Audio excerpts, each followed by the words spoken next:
melanjutkan sebuah drama yang berjudul Malin Kundang. Dahulu kala, di Padang Sumatera Barat, tepatnya di perkampungan Pantai Air Manis, ada seorang janda yang bernama Mande Rubaya. Ia mempunyai seorang anak laki-laki bernama Malin Kundang. Malin sangat disayangi oleh ibunya karena sejak kecil Malin Kundang sudah ditinggal mati oleh ayahnya.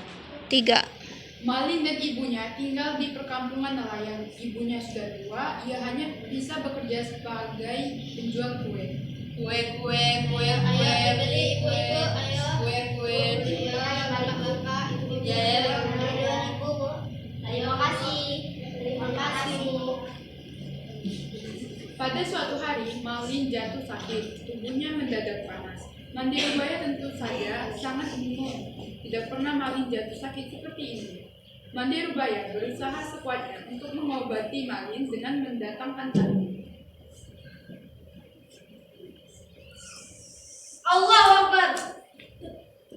Nyawa Malin yang hampir melayang itu akhirnya dapat diselamatkan berkat usaha keras ibunya. Sembuh dari sakitnya, ia makin disayangi oleh ibunya. Ketika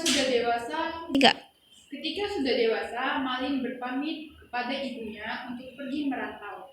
Pada saat itu memang ada kapal besar yang merapat di pantai Air Manis. Meski dengan berat hati, akhirnya Mande Rubaya mengizinkan anaknya pergi dengan dibekali nasi berbungkus daun pisang. Bu, izinkan saya pergi merantau ya, Bu. Ya, nggak hati-hati. Ini untukmu. Sini, Bu. Hari-hari berlalu terasa hambat bagi Mande Rubaya. Setiap pagi dan sore, Mande Rubaya memandang ke laut. Jika ada ombak dan badai besar menghampiri ke pantai, dadanya berdebar-debar. Ia mengadapkan kedua tangannya ke atas sembari berdoa agar anaknya selamat dalam pelayaran.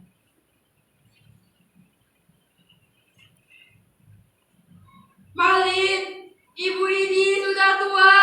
Kapan kamu pulang, Nak? Itulah yang dilakukan Mande Rubaya setiap hari selama bertahun-tahun. Tubuhnya semakin tua dimakan usia. Jika ia berjalan, ia mulai terbungkuk. Namun, hingga berbulan-bulan, semenjak ia menerima kabar Malin belum juga datang menengoknya, namun ia yakin bahwa suatu saat Malin pasti akan kembali. Harapannya terkabul. Pada suatu hari yang cerah, dari kejauhan tampak sebuah kapal yang indah berlayar menuju ke pantai. Kapal itu megah dan bertingkat-tingkat. Orang kampung mengira kapal itu milik seorang saudagar.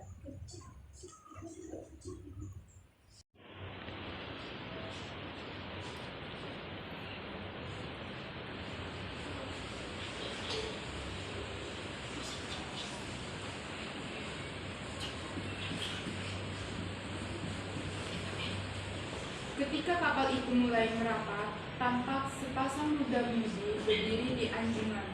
Pakaian mereka berkilau terkena sinar matahari. Mereka nampak bahagia karena disambut dengan meriah. Mande Rubaya juga ikut berdesak-desakan melihat dan mendekati kapal. Jantungnya berdebaran keras. Dia semakin yakin bahwa anak laki-laki itu adalah anak sayangannya, si Malin.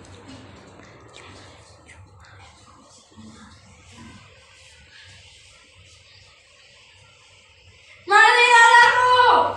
Hah, siapa kau mengaku sebagai ibuku? Ibuku bukanlah orang sepertimu.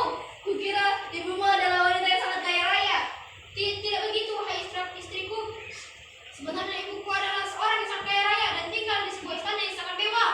Oke, baiklah, mari kita tinggalkan wanita tua di sini.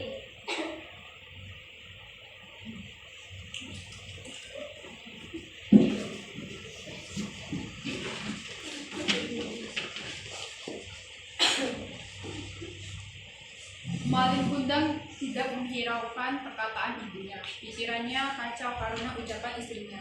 Seandainya wanita itu benar-benar ibunya, dia tidak akan mengakuinya. Ia malu pada istrinya.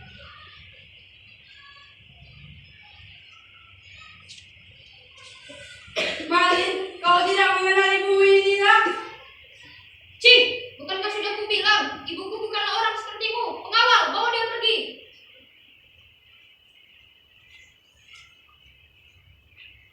Wanita itu terkapar di pasir. Manderubaya pingsan dan terbaring sendiri. Ketika ia sadar, di pantai air manis sudah sepi.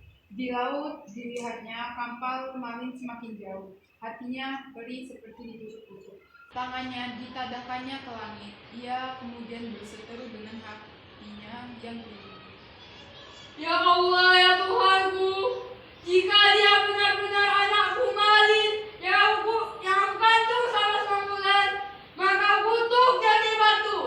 Amin. Tidak lama kemudian, cuaca di tengah laut yang tadinya cerah mendadak berubah menjadi gelap. Kenapa lagi tiba-tiba menjadi mendung?